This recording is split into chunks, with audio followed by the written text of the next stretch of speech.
I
prefer it away from the just know that this way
Good morning all and welcome to the Usher Institute here in Edinburgh.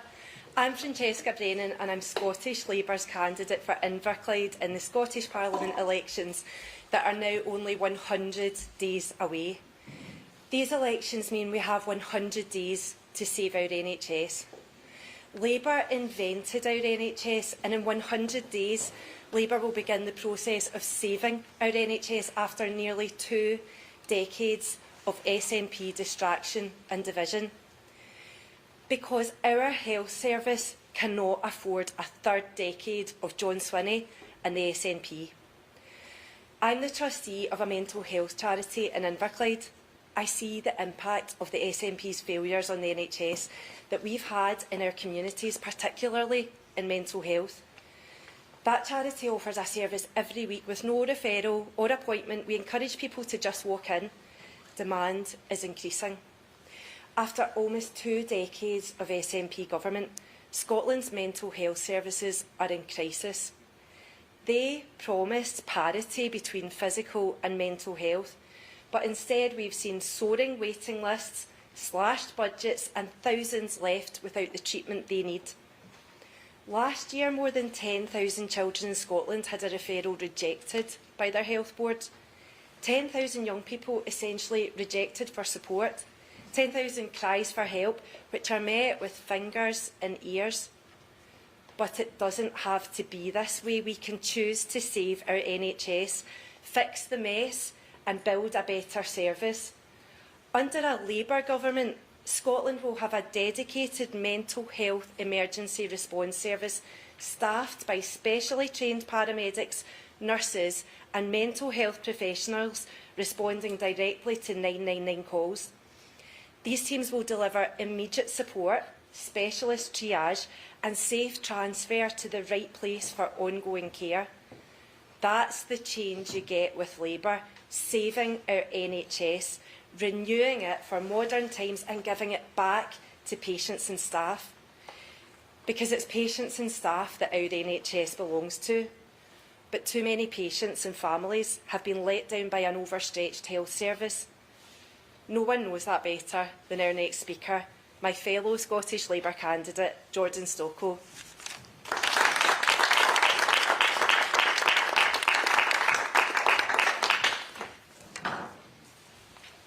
Thank you, Francesca.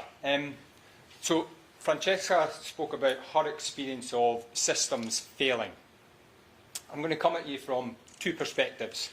One, as a son who knows the fear of that failure, and as a technology specialist whose job it is to fix broken systems. My mum's lung cancer was found by chance. A bout of pneumonia that sent her to hospital. That's when the clock started. We waited and we waited. She made jokes, trying to decide what colour of wig she was going to get. But underneath it all, we felt the weight that was on her shoulders as she continued to wait to be seen. I'll always remember thinking, what if we'd found it sooner? What if there was something out there that could have caught it? This is why the 62-day standard isn't just a statistic. It's a covenant. A promise that from urgent referral, we will work at speed to make sure that we can save your life. The SNP government has broken that covenant. Not met since 2012. When a promise is broken, hope is broken. When a government has normalised this failure, they've lost the moral authority to fix it. But in my work, I see how smart technology, it lifts the burden from brilliant, often burnt out staff. It frees them from the mundane, the bureaucracy, to focus on what matters. And Scottish Labour's plan applies the very same logic. It's a practical blueprint to rebuild that covenant. Let's think about it. We're going to roll out national lung cancer screening. So a diagnosis doesn't depend on chance. We'll equip GPs with early detection, create rapid diagnostic pathways in every health board, and we'll have better local access to testing, collapsing that agonising wait. We'll use our world-renowned life sciences so that Scots benefit from the cutting-edge research and trials that take place right here. This is how you use technology and political will, not just to meet a target, but to surpass it and save lives. We have 100 days, colleagues, choosing between a government that has accepted this failure or a Labour plan that fights with every tool we have. My mum lost her fight. That's why it's so important that we win ours. Thank you.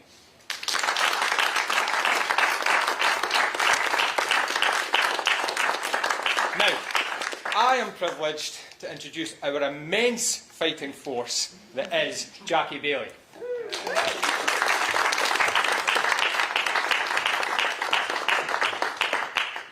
Jordan, thank you so much for sharing your story, and it's that experience that drives us on each and every day.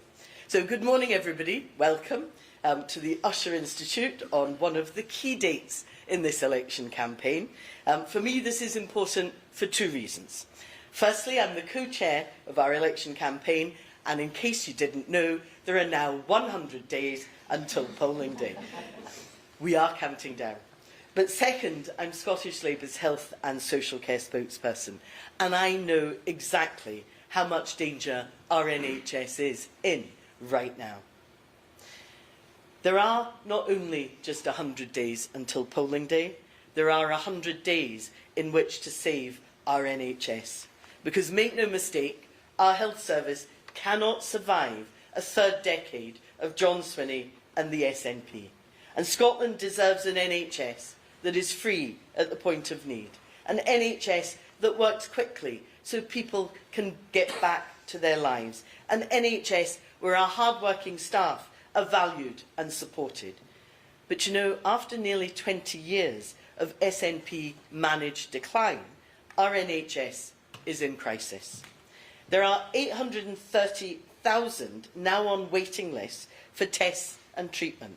In A&E, thousands of people are waiting over 12 hours every week with corridor care, the new normal. Meanwhile, £500 million of taxpayer money was spent last year on delayed discharge, keeping people in hospital when they shouldn't have been there in the first place. And all this means cancer patients left waiting too long for treatment, life-saving surgeries delayed, people left in pain, and record numbers of Scots being pushed into paying privately. Scotland recorded more than 27,000 private admissions in the first half of 2025 alone. I've no doubt that the NHS in Scotland is being privatised by the back door on the SNP's watch.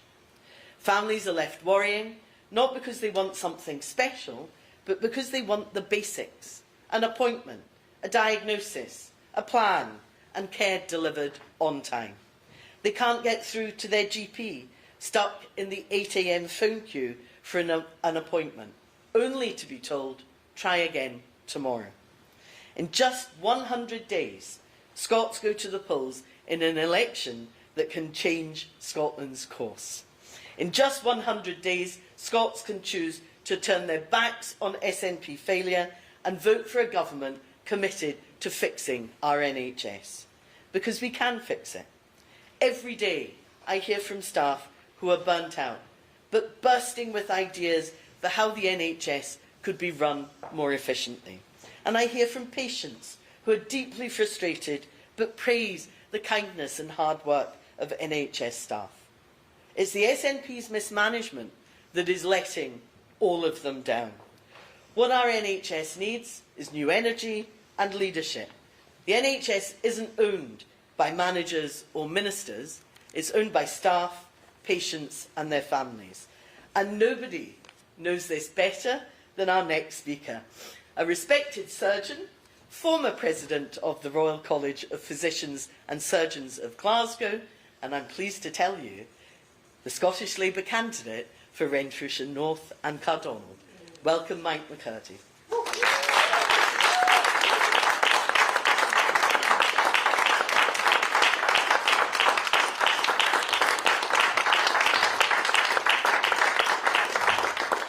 Thank you very much indeed, Jackie. Good morning, everybody. My name is Mike McCurdy, and as Jackie said, I worked in the NHS as a consultant surgeon and as a clinical leader here in Scotland and across the wider UK in a 40-year career in the NHS. As I came to retire from my clinical job at the end of 2024, the last thing I expected to be doing was to seek a new job as an MSP in the Scottish Parliament. What changed that was being asked to write this report by Jackie Baillie and Anna Sarwar last year. From working in the NHS, I was aware that things were not as they should be, and that our NHS here in Scotland was delivering poorly for patients and their families, and was not recovering as quickly from the COVID pandemic as other parts of the UK health service were. But my experience of writing this report and looking at the data and finding out exactly what was going on and using publicly available data shocked even me after a 40-year career. Scotland's NHS is spending more money, has more staff, has more recommendations and reports than ever before, and yet we're not delivering for the people of Scotland. This SNP government, over 19 years in power, has failed to deliver good patient experience and good patient outcomes. And you've heard that from Francesca on mental health, in Jordan and his personal experience of cancer care, and from Jackie. And this report is filled with statistics. Amongst the most shocking is that it was 10 years ago possible to phone NHS 24 and your call be picked up in 9 seconds. That now takes 22 minutes. There are more than 10,000 people in Scotland waiting more than 2 years for an appointment or a procedure. The equivalent figure in England, a country more than 10 times the size of Scotland, is less than 200 people. And perhaps most shockingly of all, we in the country of Scotland have the lowest life expectancy of any part of the UK. There is no greater measure of the effectiveness of healthcare and the custodianship of our country than our life expectancy. We live shorter lives than our fellow UK citizens. So how did it come to be like this? We have a dedicated staff. As Josh has outlined, we have tremendous research into life sciences in our universities and colleges, and we have a public who really want the NHS to work. So why has the SNP been incapable of delivering good and safe healthcare? Well, I believe because they are not interested in doing so. They have had enough time. It's now time for a change. Only one party in this Holyrood election is being led by someone who has actually worked delivering NHS healthcare. Anna Sarwar worked as an NHS dentist in Paisley for 5 years. He has personal experience of delivering healthcare. But I believe this is more than about his experience. It's about his values. Over the last couple of weeks, I think all of us who follow the news closely have witnessed his compassion for the victims of the Queen Elizabeth University Hospital scandal. We have also noted his consistent calling out and criticism of the NHS government's denial and delay in admitting that there was any problem at that hospital. So this is not just a man with experience of delivering healthcare, this is a man with the correct values to lead our country. And so I hope, and I believe we should all hope, that Anna Sarwar is going to be our next First Minister of Scotland. It is my privilege and honour to introduce Anna Sarwar.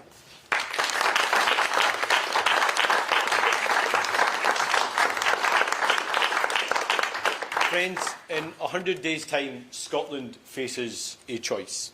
The most significant choice it's had to make in 20 years. And in 100 days' time, we can save our most precious and treasured National Health Service. 100 days to take our country in a different direction, and 100 days to give hope back to the people of this great country. We have a plan to fix our NHS and make it fit for the future. But above all else, we want to take our NHS out of the hands of incompetent ministers and bureaucrats and managers and put it back in the hands of the people it truly belongs to, the patients, the doctors and the nurses. And that's the promise and commitment I make to you today. Now, I'll say a bit more about what we will do specifically in a moment. But let me just say thank you to the speakers that preceded me. First of all, to Mike McCurdy. It's true to say that Mike was not, and perhaps may still argue, is not a politician, but he's someone that knows deeply about our NHS and how to fix it. And I think it demonstrates how serious we are about winning this election and about fixing our NHS, that someone like Mike McCurdy, who has 40 years of dedicated service to the NHS, is willing to be our candidate and willing to help us get our NHS fit for the future. But it also demonstrates, I think, a challenge for people across our country. Do we sit this one out and hope someone else will come along and hopefully things will just get better? Or are we willing to put our head above the parapet and fight for the change that our country so desperately needs? And all of us, I think, want to say a huge thank you to Mike, that he's one that's willing to put his head above the parapet and help us take our NHS into the future. Welcome, Mike. I also want to thank both Francesca and Jordan, both who have personal experience like we all do. We all have personal experience of the NHS, personal experiences of when the NHS has been there for us and been there to care, been there to treasure, and actually had really positive interventions in our life. But all of us too will also know individual stories where it hasn't quite worked out the way it should do. Sadly, in the case for Jordan with his mum, for countless others in their own family's care, whether that be in terms of speed of delivery or the need to go private, or in the ultimate case of the families involved in the Queen Elizabeth Hospital scandal, when it actually felt like the NHS, the managers, the bureaucrats and the ministers conspired against them rather than was there on their side. So for all the families and for all the patients and for all the people who work in our NHS or rely on our NHS every single day, this election and this choice is about you. It's not about me, it's not about the Scottish Labour Party, it's about what happens to the future of that most precious and treasured institution, the National Health Service. And it is for you, the patients, for you, the doctors, for you, the nurses, that we are determined to win this election and get our NHS back to where it belongs. And no better advocate for our NHS over the last period has been Jackie Baillie, my fantastic deputy leader, the co-chair of the election campaign, and the person that's going to help mastermind that election victory in 100 days' time. And someone too, actually, that has been a dedicated champion for NHS voices in our Parliament. So a big cheer for Jackie Baillie, please. And friends, people say, what is that alternative that Labour will deliver? And let me say a bit about that in a moment. But I also want to talk about the risk if we don't change course. The risk if we just view this election as being one of non-consequence, one of protest, not one ultimately of choice. This election won't decide what happens somewhere else. It will decide what happens here in Scotland. It will decide what happens to our schools, our hospitals, our GP services, our social care system, our families, our communities, our towns, our cities, our villages and our islands. This election is about our NHS. And for any other political party or any other political leader, including the sitting First Minister John Swinney and the SNP, they want to make this election about everything but Scotland, but I'm determined to make it about Scotland. And who can blame them for wanting to talk about anything else apart from their record? On their watch, more than 830,000 Scots waiting either for treatment or for diagnosis, including almost 10,000 waiting over 2 years. Over 2 years on an NHS waiting list. That's 53 times higher than the number in England, despite them having 10 times the size of population we do. It means for all those thousands of people who wait far too long at A&E, and when the Royal College of Emergency Medicine tell us that that leads to unnecessary deaths in the future. To all those people that are stuck in hospital, desperate to get out, cleared to leave, but can't, because they can't access that care package either at home or indeed in a care home. For all those who've had to remortgage their homes, borrow from friends and family, or have had to travel elsewhere to get the private diagnosis or the private treatment when they should be getting that here at home. Those waiting in pain, in anxiety, and putting their lives on hold. and all the personal consequence that has on their health, but also on their economic opportunity and indeed on their friends and family. That's the record of shame for the SNP, that's the record of failure, and that's one that we want to stop and take our NHS into the future. Now, people often say that all hope has gone. The NHS can never be fixed. It's always going to be broken. It can't go back to those founding principles. I reject that out of hand.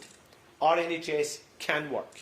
Our NHS can be fit for the future. Our NHS can deliver for everyone the way it should. But what we need is a government that meets the ambition of the people and works as hard as our NHS staff do if we are to make it a reality. So what will Scottish Labour do to fix it? First, we will declare that national waiting times emergency to make sure patients can receive the care they need regardless of where it is available across the country. We will also make sure we take capacity wherever it exists so we can clear those backlogs and so people don't have to use their own money to get the treatment they need. We will reform primary care to end the ATM rush for a GP appointment, and we will bring back the family doctor. We will end corridor care and stop all the bed blocking by making sure we invest in social care and the pathways that people need to get those care packages at home or indeed to have that place in a care home. We will also bring parity in terms of mental health and physical health by launching the Mental Health Emergency Response Service, making sure there are trained paramedics, nurses and mental health support responding directly to 999 calls, not untrained police officers. Now that does two things. One, of course, it gives better dignity and care to the patient, but it also releases those police officers so they're not stuck in A&E departments, they're not stuck in courtrooms, they're not stuck responding to 999 calls. Instead, they're on the front line supporting their communities and fighting crime. And ultimately, we will cut the bureaucracy so we've got fewer chief executives, fewer finance directors, fewer managers and more nurses and more doctors on the front line. Fewer bureaucrats who think their job is to stand up and defend the government and conspire against the patient, and more money to the doctors and the nurses that treat the patients and better outcomes for people across the country. Now, let me just say a couple of things in closing before we open up to questions. First of all, on the Queen Elizabeth University Hospital. I've said this already over the course of the last week, and I want to repeat it again today. I believe what has happened at the Queen Elizabeth University Hospital is criminal incompetence. It's negligence, it's criminal incompetence, and those responsible must be held to account. And what the public inquiry has done is looked in detail at the decision-making and the decision-making gaps in the managers and the staff on the site. What it hasn't done is investigated and questioned those responsible for the political decision-making.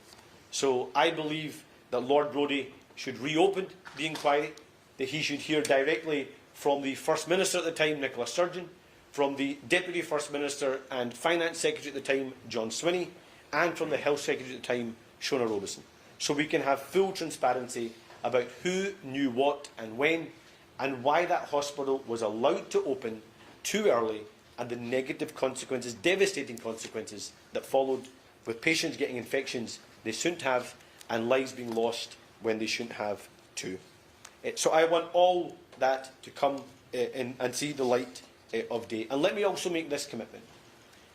For 7 years now, we've been told repeatedly by SNP ministers and officials that there's nothing to see here.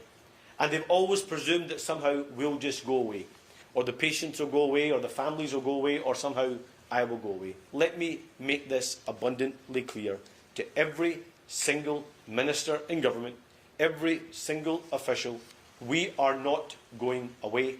We will get the answers, we will get truth, and we will get justice. And you may try and evade that for the next 100 days. But in 100 days, we will elect a new government in this country. In 100 days, we will get our NHS back on track. In 100 days, we will save our NHS. But in 100 days, we will then also shine a light on the most ultimate cover-up in this country's political history, and you will be made to pay the price. So 100 days to take a different choice. 100 days to choose a different path. 100 days to save our NHS, and 100 days to elect a First Minister that shares your ambition and to elect a Scottish Labour government that works as hard as you do. So let's go win that future together.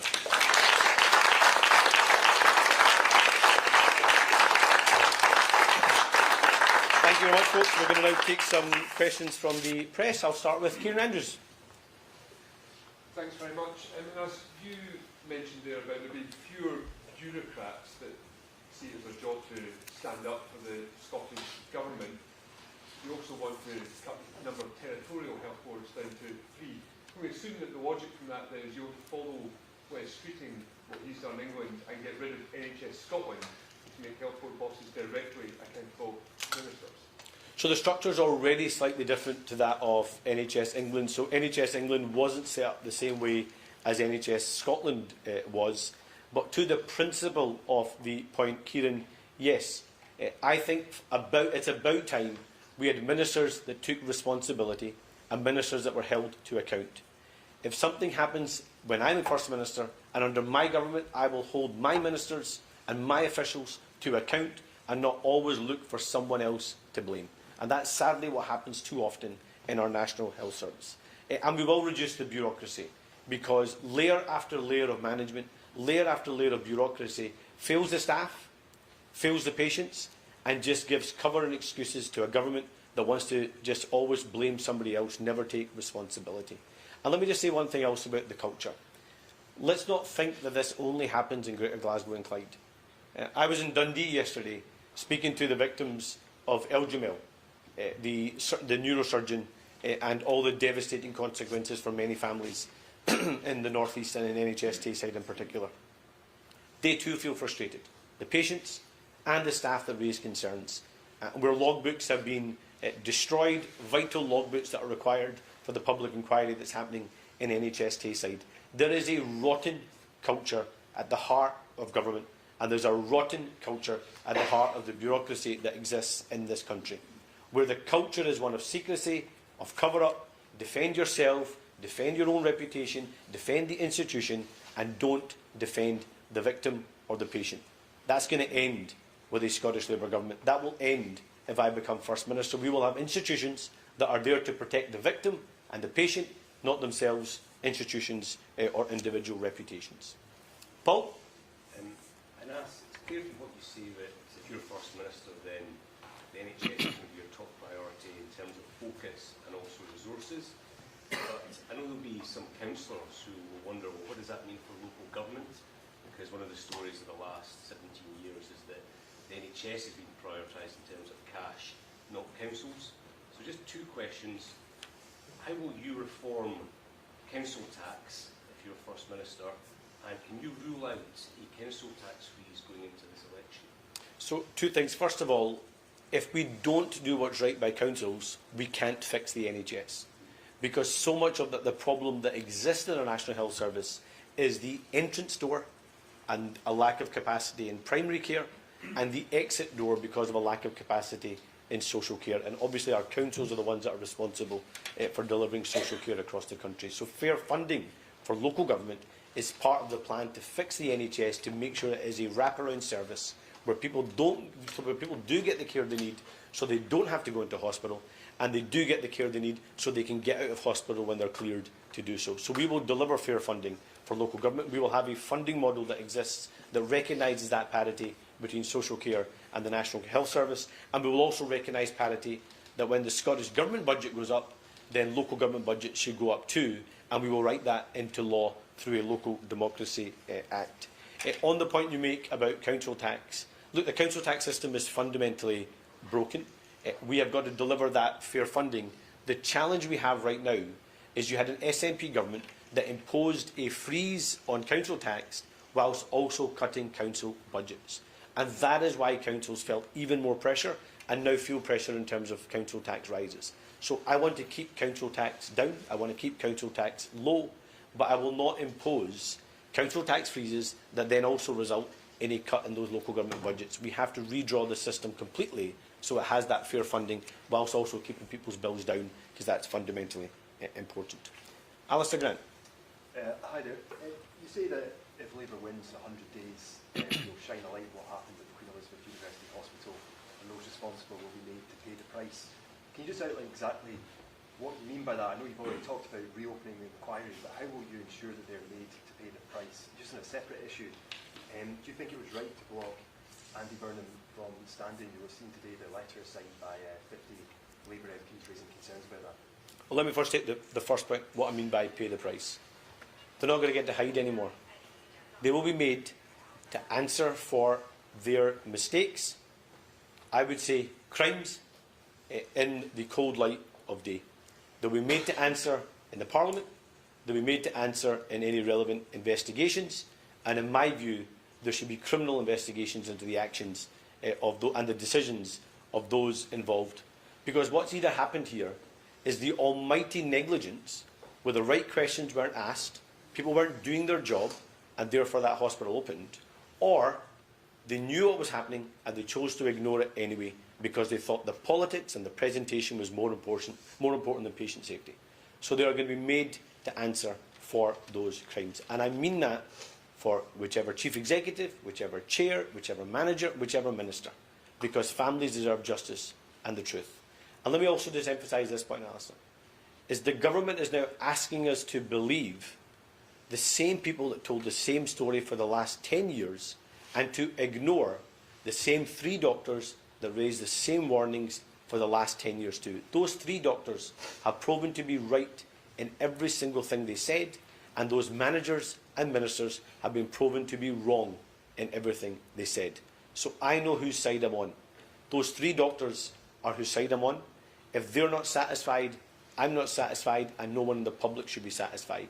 And therefore they had to be at the heart of whatever comes next. On the question you asked about Andy Burnham, of course that was a decision taken by the NEC. Andy Burnham is a friend of mine, a colleague of mine, someone that's doing a fantastic job as Greater Manchester Mayor. Actually a lesson I think that the regions of Scotland can learn from about how you do proper regional economic development. But now that decision has been made, the Labour Party has to get behind whoever the candidate is going to be in that by-election and make sure they defeat the poison of reform. Do you think it was right to make that decision, though? It's a decision for them. It's a decision for the managers in England to decide what the selection process is. For Scotland, of course, we decide our selection processes in Scotland, and it's now for the good people of Manchester to decide who they want their new MP to be, and I'm sure they'll have a fantastic Labour candidate to vote for. Tom Gordon. Just following on from the Andy Burnham thing, do you think he should just put his leadership ambitions to one side? I'm only interested in one person's leadership ambitions, and that's mine.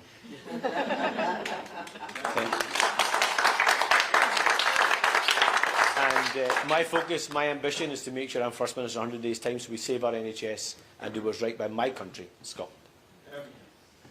When you last bobbed up during the Labour conference, your colleague Michael Mara said, frankly, I think he should shut up. Do you still think Andy Burnham ought to shut up and just go away? I think Andy Burnham should continue what he's doing, which is delivering for the good people of Greater Manchester with Labour values every day. He is a star player on the pitch, and he should keep doing what he's doing. But as I said, I'm focused on changing one person in a big job, and that's the person in Butte House, and that's the focus in the next 100 days. Rachel? Hi, I'm over here. Hi. Oh, sorry, Rachel. Didn't see you there. Just following on from that, aren't you worried that the focus is going to be on the fate of the UK government rather than on the plans for Scotland? So, again, I think this is the key question for the next 100 days, is do we focus on what's happening in a government somewhere else, in positions somewhere else, or do we focus about what happens here? Because in 100 days' time, what people in Scotland are choosing is who they want Scotland's First Minister to be, who they want Scotland's government to be, and what focus they want on the issues relevant to Scotland.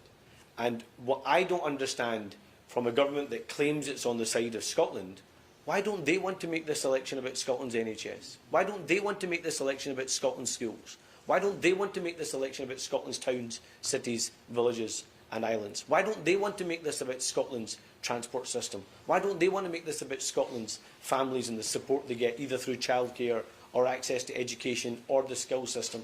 Why don't they care about Scots? So I'm going to make this election about my country, my people, Scotland. And I mean everybody in Scotland, because I've seen reference from another party this week about who my people and my community are. My people are the great people of Scotland. My community is every community in Scotland, and that's the people I'm determined to lead in 100 days' time. Thank you all so much. Thank you.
Tell me a story.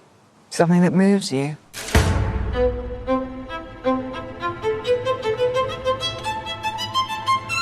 I can't wait to see how it turns out. Have we seen DEFCON 2 before? No. This isn't a film. This is true life. Якщо ця війна буде до кінця нашого життя. I need you to trust me.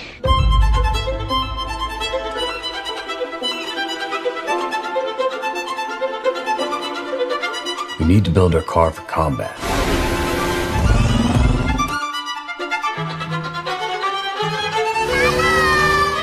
We sell emotion. How? Oh, you'll see. It's fun.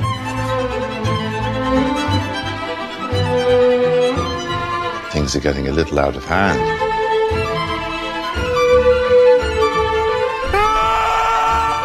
I need you, brother. Sensei, Sensei, Sensei, please. Courage, Bob.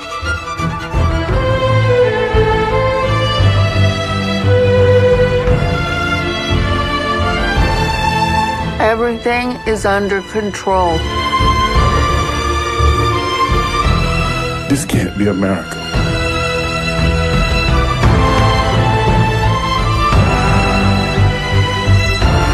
You're the only friend I ever had.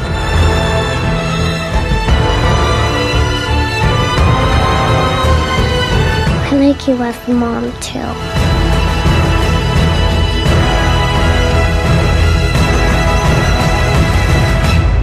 I'm gonna be okay.